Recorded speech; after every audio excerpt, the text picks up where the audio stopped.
Hi, I'm Kathy Hedgespaugh. I teach currently at Howell High School. I teach both the early childhood education and education careers programs there. And I know that I'll be reading the fourth chapter today of I Wish My Teacher Knew. And the title of the chapter is We Will Get Through This Together, Supporting Students Through Grief and Loss. And today I certainly am feeling a lot of grief and loss as I have been listening to the news and what's happening all over our country. So I think that much of what's going on in our world right now today, you'll hear about in this chapter. One of the sticky notes on here, I'm going to read one of them. Maybe I'll read two of them to start. But the one says, I wish my teacher knew my dad died this year.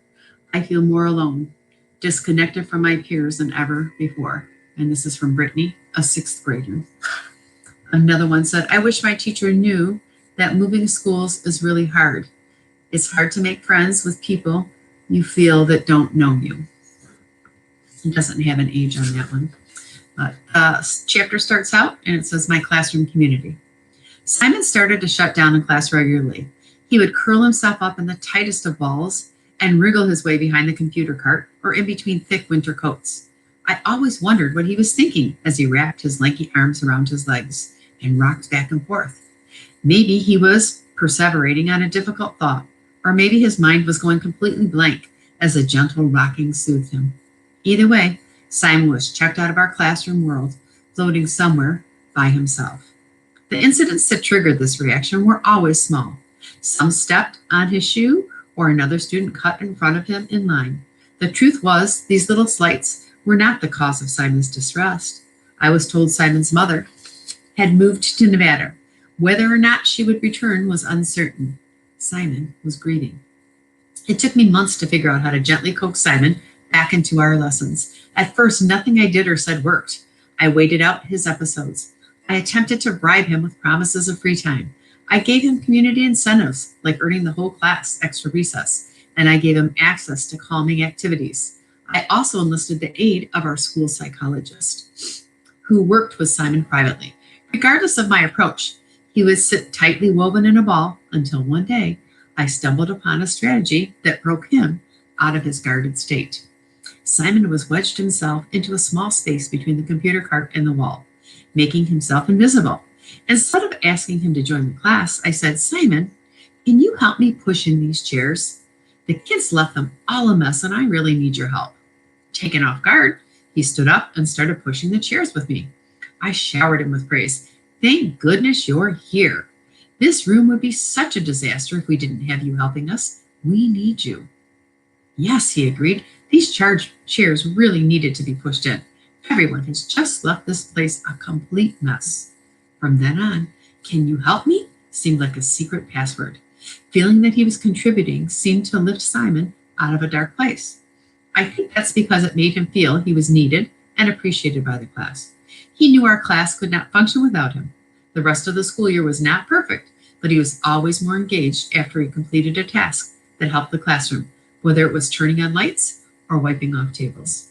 Simon found strategies that would help him bounce back after his emotions overwhelmed him, like taking deep breaths or finding a chair in a quieter place in the room. He struggled at times, but I could see he was processing his grief and developing skills that would help him overcome this challenge. As Simon's teacher, it was essential for me to uncover the true cause of Simon's change in behavior. He was not following class rules, but not out of defiance. He was grieving. His refusal to participate in classroom activities and lessons was not something to take personally because it was a cry for help. As teachers, we should work hard to recognize students' needs so we can help them through difficult times in their lives. Childhood grief and mourning. Death and loss are difficult subjects to discuss, even with adults. For teachers, tackling these subjects with children is even more daunting. It can be a challenge to find the precise words to say or know what supportive moves to make. Often, our apprehension at broaching the subjects of grief and loss might cause us to avoid conversations that could be uncomfortable, so we do not respond at all. But it does not have to be this way.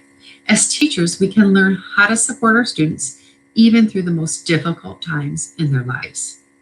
In fact, it's imperative that we do so because when a child is dealing with the negative spiral of grief and loss, that child is not in the best position to learn. First, it's important for teachers to recognize that grief may be a response to something other than death. In children, grief might be the result of the absence of a parent due to many reasons, like divorce, deportation, incarceration, or abandonment. The loss of a pet can often be the source of grief for children. So can changing homes. It may be easy for us adults to admit when it happens to children, but genuine grief can be the consequence of the ending of a romantic relationship or the conclusion of a friendship. The process of dealing with grief is called mourning, and it can last for varying degrees of time. The American Cancer Society explains mourning as an outward expression of loss and grief. Mourning includes rituals and other actions that are specific to each person's culture, personality, and religion. Mourning is an important step and should not be rushed. Every incident of death or loss is different. Therefore, every response will be equally unique. Some students may exhibit strong signs of anguish, while others might appear as though nothing happened. George Bonanno, a clinical psychologist at Columbia University and author of The Other Side of Sadness, has studied grief for over 20 years. Among his most provocative findings is that 50 to 60% of mourners show no symptoms of grief 1 month following the loss. Some even overcome the grief within days. Due to the spectrum of grief responses, it's important to give children the amount of time they need to mourn, and it's equally important to understand the variety of ways in which grief is displayed and experienced. How children grieve. Due to the natural evolution of a child's development, their understanding of death and loss changes as they age. Young children can falsely interpret death as intentional abandonment or a temporary situation that can be reversed. One friend of mine remembers losing her father at 7 years old. He waited each day for his father to return home, even though the adults in his life had told him his father had died. Since he was so young, he did not comprehend what that meant. His understanding of death had been confused by seeing a character on a TV show die, and seeing the same actor miraculously appear on a different program. No one explained the difference to him, so he stared out the window for years, searching for his father. Children under the age of 8 tend to be satisfied with a simple, clear explanation of death or loss. However, by the time a child is between the ages of 8 and 10, they enter another developmental stage, and the reaction may be different. Some children believe death won't happen to them, while for others, a death in the family or the broader community can prompt intense curiosity and speculation. Children this age begin to look to adults for more nuanced answers to their questions. However, during pre-adolescence and adolescent stages of development, most children depend on their peers for support as they build their own understanding of death and loss. At this stage, they begin to see life as finite. Some teens and tweens build to begin a spiritual belief system to help develop their understanding, while others become more likely to engage in high-risk behavior. It's important to note that as children age, there may be additional periods of grieving, even after the initial reaction is long past. For example, a child who experienced the loss of a close family member at a very young age might suddenly need support when they enter middle school or become a teenager. I remember a high school classmate of mine experiencing deep sorrow over the loss of a sister who sadly had died at birth many years before. At the time, I didn't understand why he suddenly felt this way when the loss had occurred so many years ago. But when we understand how the developmental stages affect grief responses, we realize this is completely normal. So on the next 2 pages, there are some headings, and there are lots of different signs and symptoms underneath them. I'm going to read those and then move on to the next page. So it says you need to know the signs of grief and loss. The Dougy Center, the National Center for Grieving Children and Families, has compiled a list of common responses of the grieving child or teen for schools. This organization reminds teachers that remembering that each person grieves differently, it's important for each student to feel heard and accepted, and advise each response should be accepted and allowed as long as it's not harmful to the student or another person. So here can be some academic responses to grief. They might have difficulty focusing or concentrating, inattentiveness or daydreaming, failing or declining grades, incomplete work or poor quality of work, increased absences or reluctance to go to school, forgetfulness and memory loss, overachievement, trying to be perfect, language errors, and word finding problems. So those were academic responses to grief. We're going to move on to some behavioral responses to grief now. Noisy outbursts, disruptive behaviors, hyperactive-like behavior, aggressive behaviors, frequent fighting, non-compliance to requests with an I don't care attitude, isolation or withdrawal, increased need for attention.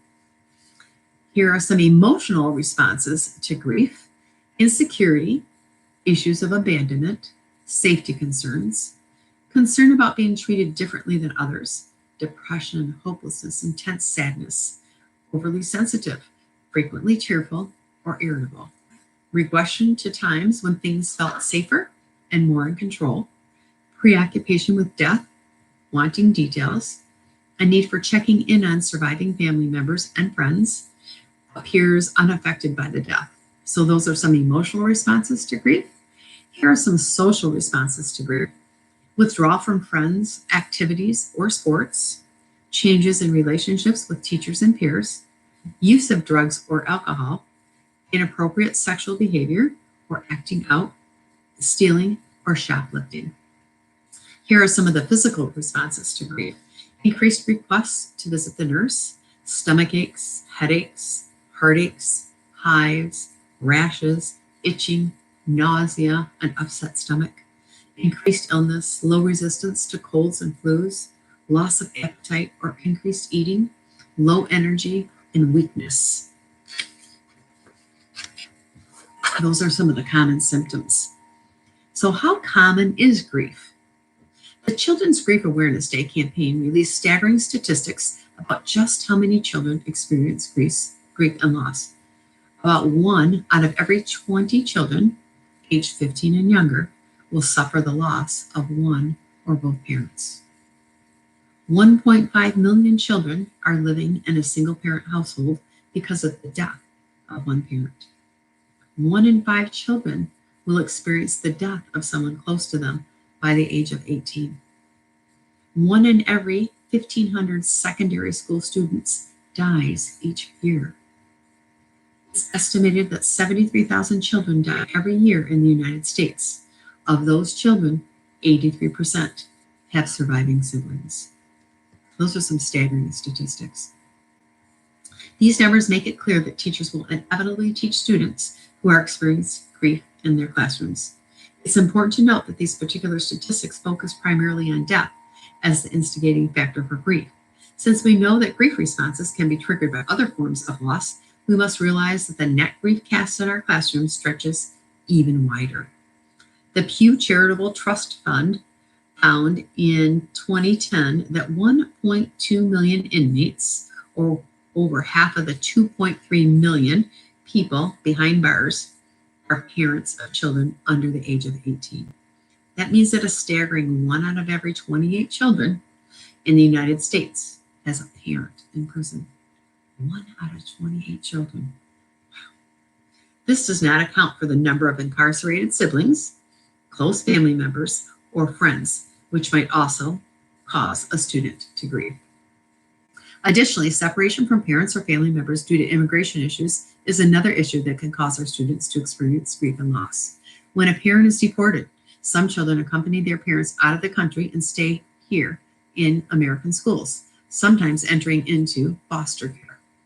The Pew Research Center found that children with at least one unauthorized immigrant parent made up 6.9% of students enrolled in kindergarten through 12th grade in 2012. These statistics indicate that our classrooms serve many students who are grieving the loss of a loved one or living under the threat of losing a loved one. The unfortunate reality is that, for many reasons, our classrooms will have children who are grieving. Transitioning families and grief. The students who enter our classrooms each day can also be shaped by grief and loss they've experienced in the context of a changing family. A transition in the family, like divorce or adoption, can cause grief. According to Scientific America, every year 1.5 million school-age students will experience the divorce of their parents, Psychologist and parenting expert Carl E. Pickard explains that children tend to react differently to divorce based on their age and maturity. Adolescents who are already acting more independently of their parents tend to deal more aggressively with divorce, often acting in a mad, rebellious way. This might include acting out, disobeying rules, and being more selfish or self-involved. In contrast, Pickard explains in Psychology Today that younger children are more dependent on their parents, and because of that, can harbor hopes that everything will return to normal once their parents choose to love one another again. They might feel anxious and insecure about their world because it becomes difficult to predict what will happen on a day-to-day basis. Essentially, divorce and separation can elicit a more regressive response in the child and a more aggressive response in the adolescent. According to Pickard, regardless of age, these responses can also affect learning.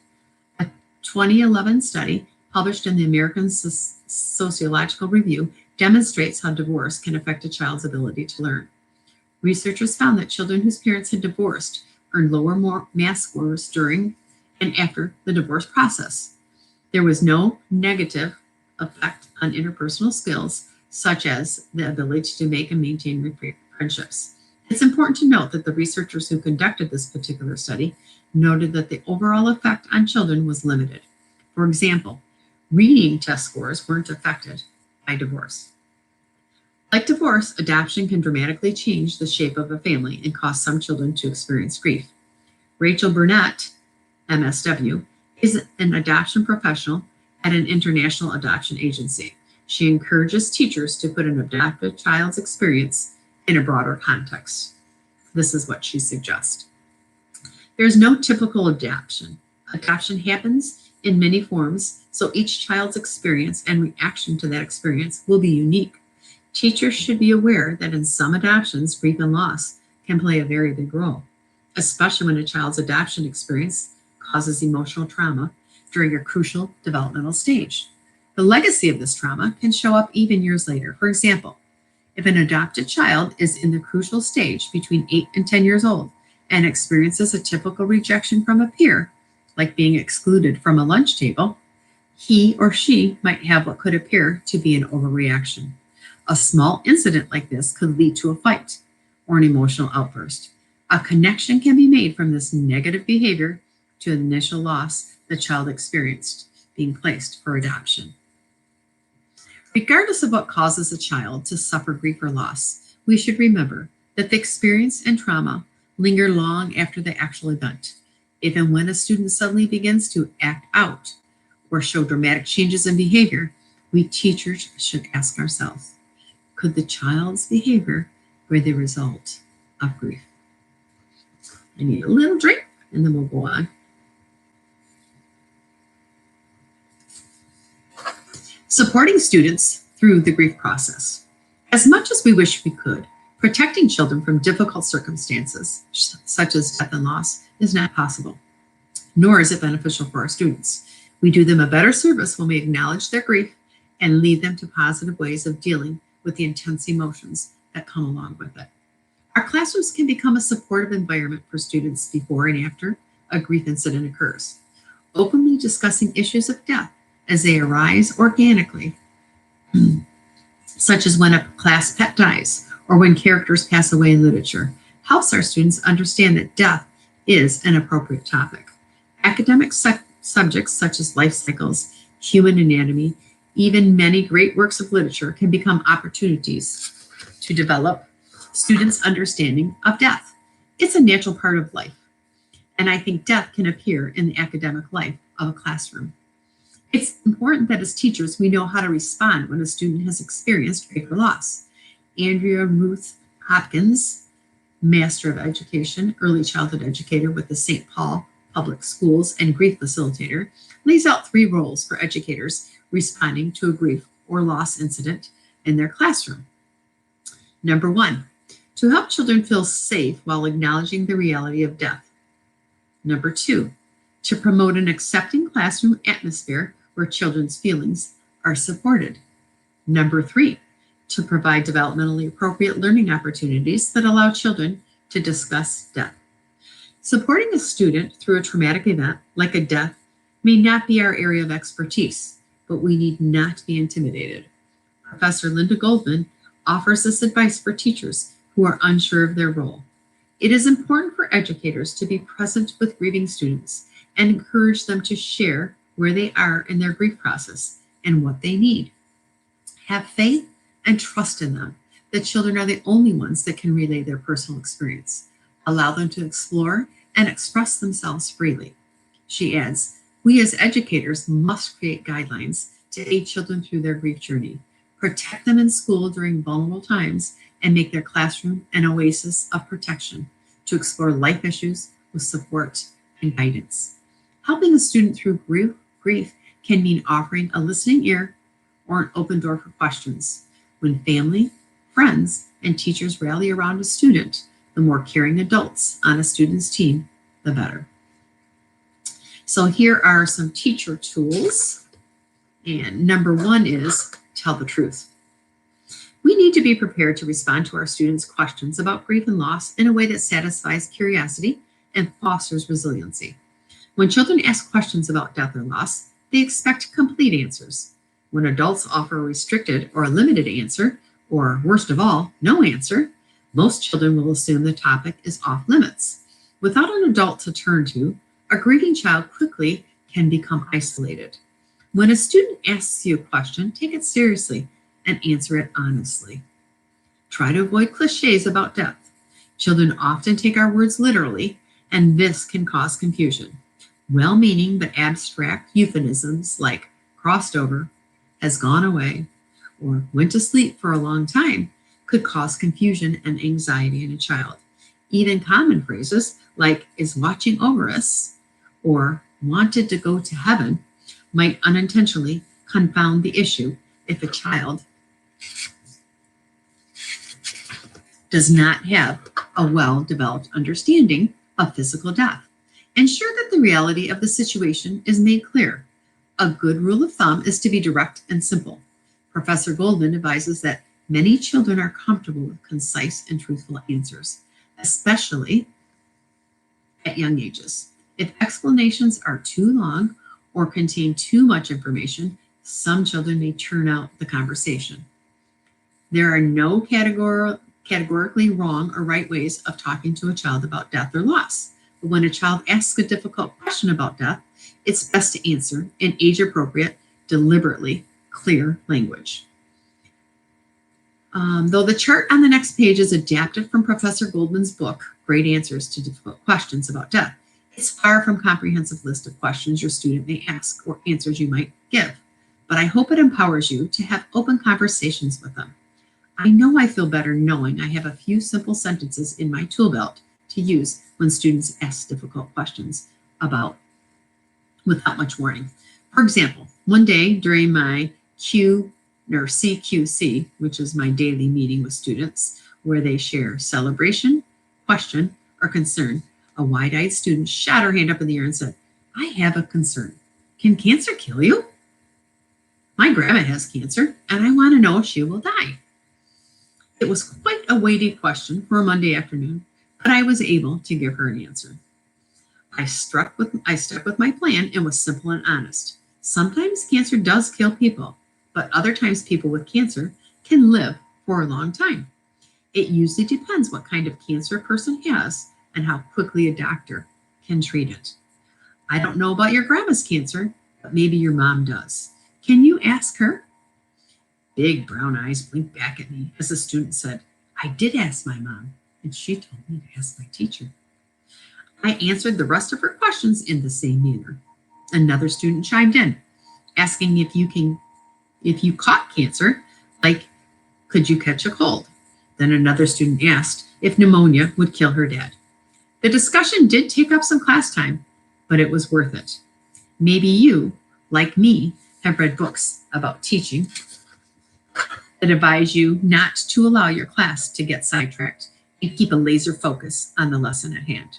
But I think about this little girl wondering all day if her grandmother was going to die.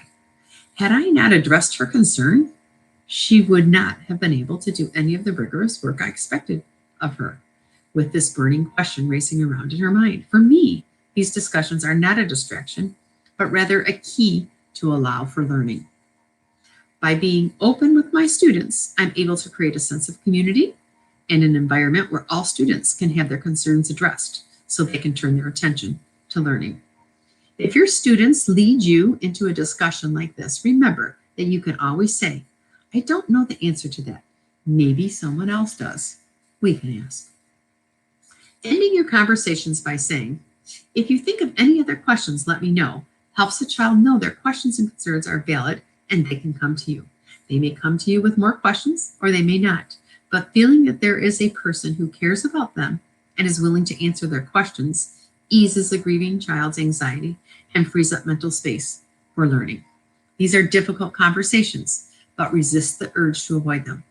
The National Alliance for Grieving Children explains that although it may be challenging to share the truth about how someone died, honest answers build trust, help provide understanding, and allow children to feel comfortable approaching us with questions because they know they can trust us to tell them the truth. Children know more than we think they do, and by not telling them the truth, we risk leaving children to process complicated information on their own rather than with their loving adults in their lives. When a child experiences a loss, their emotional and physical stability can be disrupted.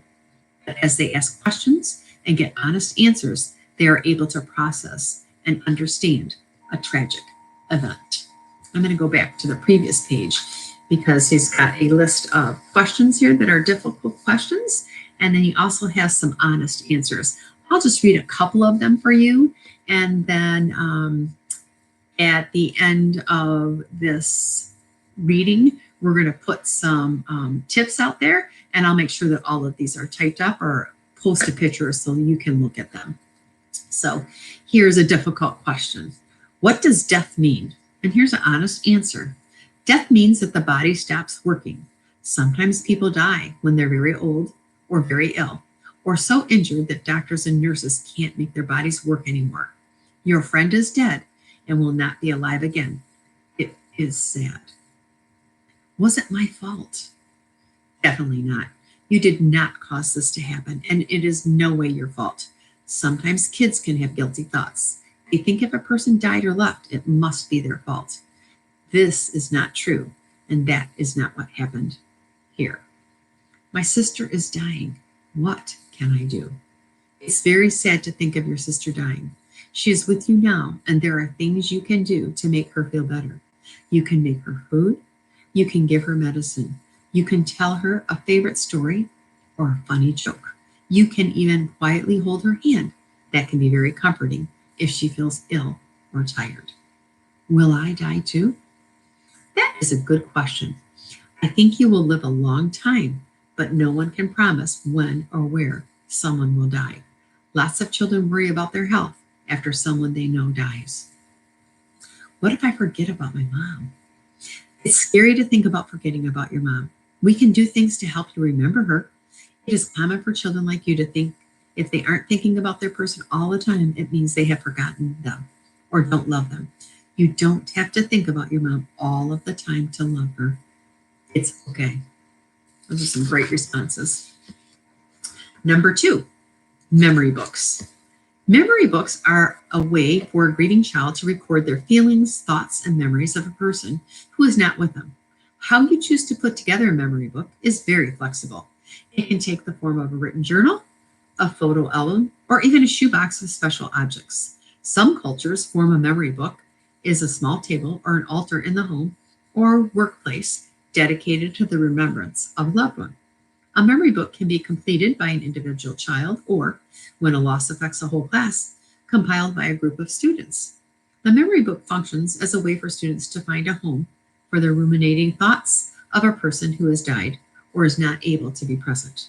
This work is helpful in the same way that a to-do list aids us in assembling and categorizing tasks that need to be completed. Instead of obsessing over all of the things that need to be done so we don't forget them, simply processing those ideas and recording them allows us to focus on completing tasks and activities. For a grieving child, recording their memories provides comfort that their memories will not be lost and gives them the mental permission to contemplate other things. You might consider including the following within a memory book: photos or drawings of the special person, the special person's biographical information, including their birthday and the day that they died, how the person died, favorite memories, funny memories, and sad memories too.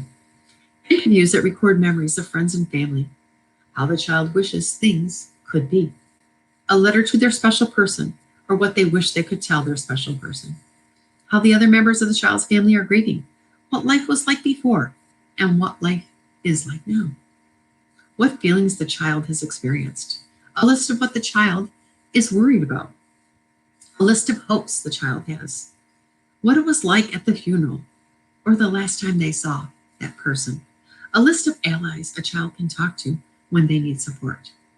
These can be acutely personal topics to discuss, but they're all thoughts a bereaved child is likely contemplating. Teachers can use good judgment and sensitivity in the creation of a memory book that provides a safe way for a child to open up about their experiences. While compiling their memory book, students are able to discuss the grief incident and what thoughts or questions they might have. If those thoughts stay locked in the child's head, they become difficult to process. Creating some form of memory book allows a grieving child to relive their experiences and process those memories while feeling secure and heard. 3. Grief rituals. Most of us who have experienced a loss have performed a grief ritual to help us process the death or loss of a person we cared about. We may have lit a candle, said a prayer, or participated in a moment of silence. We do these rituals for a reason. They help console us and work through feelings of sorrow and abandonment in productive ways. Grief rituals can be thought of as deliberate gestures of remembrance that hold a significant meaning to participants. Your school might even have evidence of a grief ritual. Our school does. We have a flower garden and a carefully painted rocking chair that commemorate the memory of a student who passed away. Teachers can take an active role in creating and allowing for grief rituals after the loss is experienced.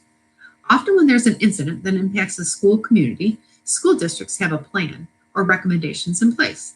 Your school district may have some form of a crisis response team that can assist with ideas and making arrangements for a grief ritual as part of their action plan. It might be meaningful for students or community members to participate in the planning of an event or ritual. Looking at photos on their cell phone or listening to music that holds a special significance. Sometimes students experiencing grief feel comforted and protected by something as simple as baggy clothing or large jackets, which provide physical comfort as well as a psychological protective barrier. Exceptions to school rules might need to be made in order to allow for these private grief rituals. The presence of grief rituals throughout time and across cultures speaks to their significance in the mourning process. As educators, we should become more comfortable taking an active role in providing and allowing for these experiences for our students. In this way, we provide healing. Number 4, legacy projects, looking back and giving forward. After a loss, grieving students often feel powerless. They feel as though they have no control over what has happened. The feelings of helplessness can be overwhelming. One way to overcome this is to lead your students in carrying out a legacy project, a service project that helps them feel empowered to take action on a related topic. There are a multitude of ways a legacy project can come to fruition. For bereaved students, participating in an activity uniquely connected to the person who was lost or taking active steps to raise awareness and contribute to prevention can be healing. There's no need to rush into implementing a legacy project. It's completely fine to take time, even a substantial amount of time, to deal with the loss and meet the community's initial needs. Similarly, there's no wrong or right way to approach a legacy project. However, keep in mind that the goal is to empower your students to take action, and by doing so, regain a sense of control as they search for meaning in a loss. Make sure students or the community are truly in charge of the project and that you, as the teacher, take on the role of facilitator. A legacy project should be open to anyone who wants to participate, but the project should also be optional, so those who choose to process the loss in their own way have the space to do so. Additionally, legacy projects should be done in partnership with grieving family members and loved ones. I know a family whose daughter suddenly and tragically passed away during the school year. In response, the school created a loving memorial by dedicating a bench in her name. The bench unintentionally caused some mixed feelings for the girl's younger brother, who continued attending the school. The family wanted teachers to know that it is important to consider the impact a project or memorial may have on other siblings still attending the school, especially if it is a permanent fixture. We were touched by the gesture, but would have loved to be included in the discussions. When the larger community is witness to acts of service through a legacy project, it is an impressive model of generosity and empowerment. At our school, we have such a model. Without fail, on the very first day of school, one of my ardent new students will ask the question, when is Alyssa coming? Alyssa never attended our school. My class and I never had the pleasure of meeting Alyssa, yet her presence has blessed our school community. The Alyssa that children speak of is Alyssa Hamilgard, a fourth grade girl whose compassion and love of reading characterized her life. Alyssa passed away on March 8, 2007, only 10 short days after being diagnosed with leukemia. In commemoration of her love of books, the organization Alyssa Cares was created.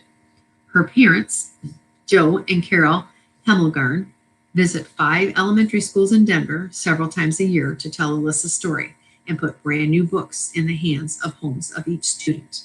To date, more than 50,000 books have been cherished by students, thanks to her legacy. Through Alyssa Cares, my students are able to select a new book to take home, but they receive a much greater gift. Each time Joe and Carol come to our school, they tell our students about a book Alyssa loved, as well as share her story. Giving books to children is a gift to us, explains Carol.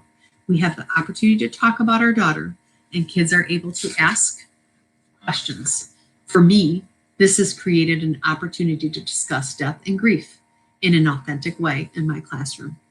Just as important as giving books is providing students with a positive grief model. A legacy project you facilitate does not have to be involved as forming a nonprofit organization. However, Joe and Carol's example shows the ripple effect of a legacy project. As Carol says, our hope is that children, even young children, nurture the love of reading like our daughter, but we also want them to see the impact that one person can make.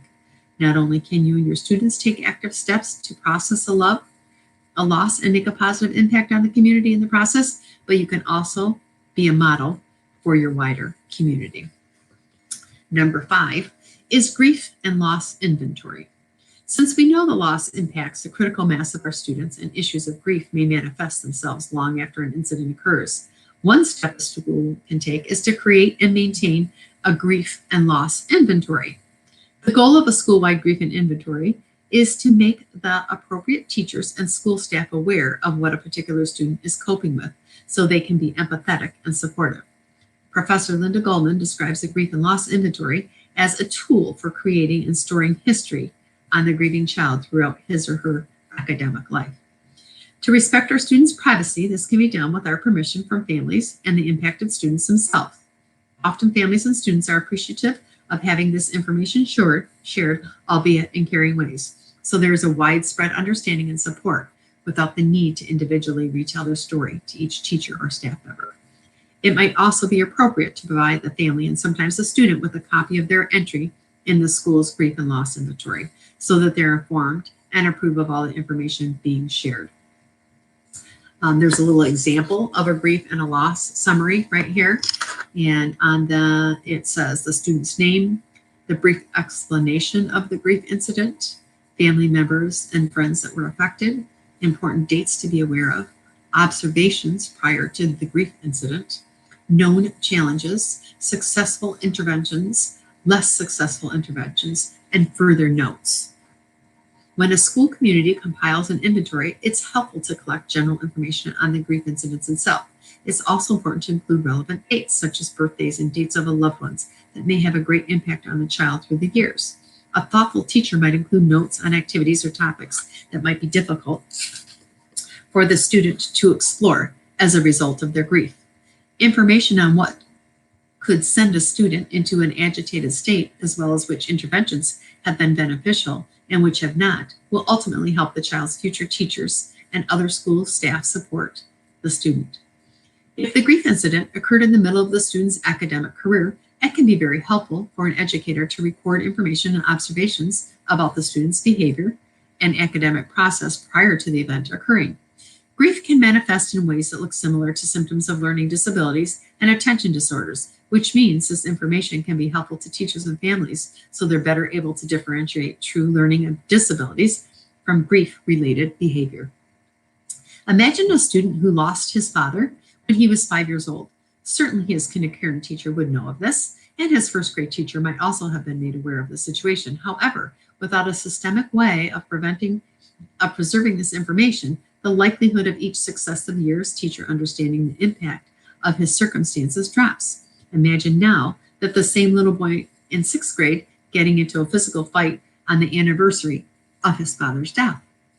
A thoughtful educator, made aware of how grief has affected this boy, would be more likely to connect the dots and see the fight as related to feelings of loss than a teacher who has no knowledge of the student's history.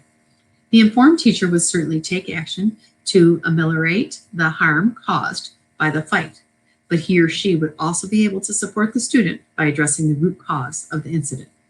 If knowledge of the student's grief and loss had not been preserved in the school-wide inventory, educators and administrators could not have a complete understanding of the incident. A grief and loss inventory helps us record information that might otherwise be overlooked so we can support our students in the best way possible. You might feel that you do not have enough expertise or training to support a grieving child, but feel encouraged that as a teacher, you do not need to be an expert in grief and loss to make a positive impact during a difficult situation. You are a caring adult and can be present and authentic. Do not underestimate the impact of this. As Professor Goldman writes in her book, Children Also Grieve, we are powerless to control the losses and catastrophic events our children may need to face. But by honoring their inner wisdom, providing mentorship, and creating safe havens for expression, we can empower them to become more capable and more caring human beings. That concludes chapter 4. However, there was a memoir, I think. Yes. There was a 3-page memoir in here, and it says, In My Classroom. This is Tara Seekins, Assistant Head of School from Willow Creek Academy. What strikes me all these years later was the timing of it all. My 4th grade class had just read Sadako and 1,000 Paper Cranes by Eleanor Kaur, a novel based on the true story of a girl who developed cancer as a result of radiation in her hometown of Hiroshima, Japan. In the book, Sadako consoles herself by making origami cranes. If she can reach her goal of making 1,000 origami cranes, her best friend tells her she will be rewarded with one wish. Just as we finished the story, the mother of one of my students came up to me and explained that her son Bruno, perfectly healthy days ago, had collapsed over the weekend. Soon we found out it was a result of a brain tumor. Bruno would undergo radiation therapy and would not be returning to our school. At first, I struggled to make sense of it all, but I resolved to do everything in my power to nurture Bruno and support his 33 classmates through this time of unimaginable grief. My first step was to make myself available to Bruno's family. I would be his home hospital teacher and would keep Bruno in contact with his classmates. Then, I had the wearing task of presenting the awful news to the class. The discussion was difficult and painful. It was hard, but I was honest and direct. I allowed their concerns and curiosity to drive the conversation. I found myself answering questions like, why did Bruno get cancer? And can I catch it? I followed up our discussion with a note home to the families in our classroom and made myself available for their questions too. Very shortly after learning of his condition, Bruno's classmates devised a plan to fold 1,000 origami paper cranes in the spirit of Sadako in hopes that it would grant them one precious wish. So colorful paper began to be folded and created by a collection of little fingers. Over the next weeks, my industrious students kept track of their progress toward their goal on the board in thick blue marker. First, 943 cranes to go, then 662 cranes to go. A few children even opened up a crane hospital where they fixed up any frail cranes in need of care, just like their friend. Soon there were 456 cranes to go, and 125 cranes to go, and finally just one crane to go. The honor of holding the final paper crane was given to Bruno's best friend, who triumphantly strung up the last paper creation to the strand. The moment had come to make our hard-earned wish. Even now, 10 years later, the image of Bruno's 33 classmates sitting cross-legged in total connection is still with me, with their fists clenched and eyes scrunched, each student focusing every ounce of energy on a singular expression of hope for their friend's survival. It remains the most potent assertion of humanity I have ever experienced. Once again, the timing of it all caught me off guard. Just as I attempted to arrange a classroom visit, Bruno's mother called to inform me that Bruno had taken a turn for the worse. His health was deteriorating very quickly. He would not be able to do any more schooling, and visiting the school was now unfeasible. I was heartbroken. I, too, had grasped onto the classmates' sincere belief in the healing power of paper cranes. Desperate to preserve the wish, I rushed to the hospital with a rainbow of paper cranes in the back seat of my car. Under a wobbling heap of folded paper, I summoned all my courage and tottered into the pediatric intensive care unit and lovingly draped exactly 1,000 paper cranes onto Bruno's 4 tower. The reality of his circumstance was apparent. Bruno was no longer the energetic child he had been just months ago. His body strained as he turned to take in the paper waterfall that hung haphazardly beside him. As the corners of a smile spread across his swollen cheeks, a sense of comfort came over me as I realized that Bruno understood the significance of every last paper crane. Our work was not in vain. This was powerful medicine. In the end, Bruno's fate was the same as Sadako's. He passed away a few months after the cranes and the wish were delivered. As a class, we created a memorial space outside of our classroom where we hung a plaque engraved with a paper crane and dedicated the space to his memory. I wouldn't wish this experience upon any child, any teacher, or any classroom. Coping with this loss was more than the beautiful act of forming paper cranes. It was also incredibly painful. As a young teacher with limited personal experience with loss of this magnitude, I could not have planned or prepared for the toll such a tragedy would take. Bruno's body did not deserve the suffering it was put through, but he did deserve to know just how much his classmates cared about him. I know that it was my responsibility to shepherd my students through the loss of their friends. It was also my opportunity to be the teacher my students needed. Through this sorrowful circumstance, I was challenged to access empathy and inner resources I never knew existed. And the same can be said for Bruno's classmates. I want teachers to know tragedy may happen in your classroom. If it does, embrace it as an opportunity to come to your work with more heart than you ever thought was imaginable, to model healthy heartbreak, and to be a source of strength during the healing. And that's the end of chapter 4. Thank you for listening.